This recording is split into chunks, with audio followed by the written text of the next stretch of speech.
ಸ್ನೇಹಿತರೆ ನಮಸ್ತೆ. ನಾಡು ನುಡಿ ಯೂಟ್ಯೂಬ್ ಚಾನಲ್ಗೆ ನಿಮಗೆಲ್ಲ ಸ್ವಾಗತ. ಸ್ನೇಹಿತರೆ, ನಿಮ್ಮ ಮನೆಗೂ ಕೂಡ ಜಾತಿ ಜನಗಣತಿಯನ್ನು ಮಾಡಲು ಅಧಿಕಾರಿಗಳು ಬಂದಿದ್ದಾರಾ?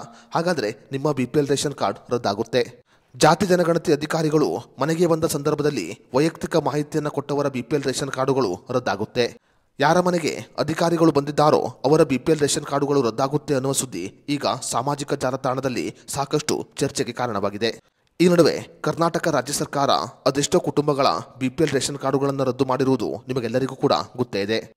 ಇದರ ನಡುವೆ ಜಾತಿ ಜನಗಣತಿ ಅಧಿಕಾರಿಗಳು ಮನೆಗೆ ಬಂದು ಮಾಹಿತಿಯನ್ನು ಸಂಗ್ರಹ ಮಾಡುತ್ತಿರುವುದು ಸಾಕಷ್ಟು ಅನುಮಾನಗಳಿಗೆ ಕಾರಣವಾಗಿದೆ.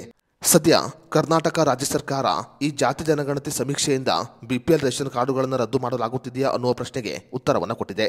ಹಾಗಾದರೆ ಕರ್ನಾಟಕ ರಾಜ್ಯ ಸರ್ಕಾರ BPL ರೇಷನ್ ಕಾರ್ಡುಗಳನ್ನು ರದ್ದು ಮಾಡುತ್ತಿರುವ ಬಗ್ಗೆ ಮತ್ತು ಜಾತಿ ಜನಗಣತಿಯ ಬಗ್ಗೆ ಕೊಟ್ಟಿರುವ ಸ್ಪಷ್ಟನೆ ಏನು ಅನ್ನೋದರ ಬಗ್ಗೆ ಸಂಪೂರ್ಣ ಮಾಹಿತಿಯನ್ನು ಈ ವಿಡಿಯೋದಲ್ಲಿ ನಾವು ನಿಮಗೆ ತಿಳಿಸಿಕೊಡ್ತೀವಿ. ವಿಡಿಯೋ ತುಂಬ ಇನ್ಫಾರ್ಮೇಟಿವ್ ಆಗಿದೆ, ಎಲ್ಲೂ ಸ್ಕಿಪ್ ಮಾಡದೆ ನೋಡಿ, ಹಾಗೂ ಈ ಮಾಹಿತಿಯನ್ನು ಪ್ರತಿಯೊಬ್ಬರಿಗೂ ಶೇರ್ ಮಾಡಿ. ಸ್ನೇಹಿತರೆ, ಕರ್ನಾಟಕ ರಾಜ್ಯ ಸರ್ಕಾರ ಈಗ ಸ್ಪಷ್ಟನೆಯನ್ನು ಕೊಟ್ಟಿದೆ. ಜಾತಿ ಜನಗಣತಿ ಮತ್ತು BPL ರೇಷನ್ ಕಾರ್ಡುಗಳು ರದ್ದಾಗುತ್ತಿರುವುದಕ್ಕೂ ಯಾವುದೇ ರೀತಿಯ ಸಂಬಂಧವಿಲ್ಲ. ಕರ್ನಾಟಕದ ಜನತೆಯ ಆರ್ಥಿಕ, ಶೈಕ್ಷಣಿಕ ಮತ್ತು ಸಾಮಾಜಿಕ ಮಟ್ಟವನ್ನು ಲೆಕ್ಕ ಹಾಕುವ ಉದ್ದೇಶದಿಂದ ಈ ಜಾತಿ ಜನಗಣತಿ ಸಮೀಕ್ಷೆಯನ್ನು ಆರಂಭಿಸಲಾಗಿದೆ. ಈ ಸಮೀಕ್ಷೆಯಲ್ಲಿ ಮಾಹಿತಿ ಕೊಟ್ಟವರ BPL ರೇಷನ್ ಕಾರ್ಡುಗಳು ಯಾವುದೇ ಕಾರಣಕ್ಕೂ ರದ್ದಾಗುವುದಿಲ್ಲ. ಕೆಲವರು ಬೇಕು ಅಂತಾಲೆ ಸಾಮಾಜಿಕ ಜಾಲತಾಣದಲ್ಲಿ ಈ ರೀತಿಯ ಸುದ್ದಿಗಳನ್ನು ಹಬ್ಬಿಸುತ್ತಿದ್ದಾರೆ.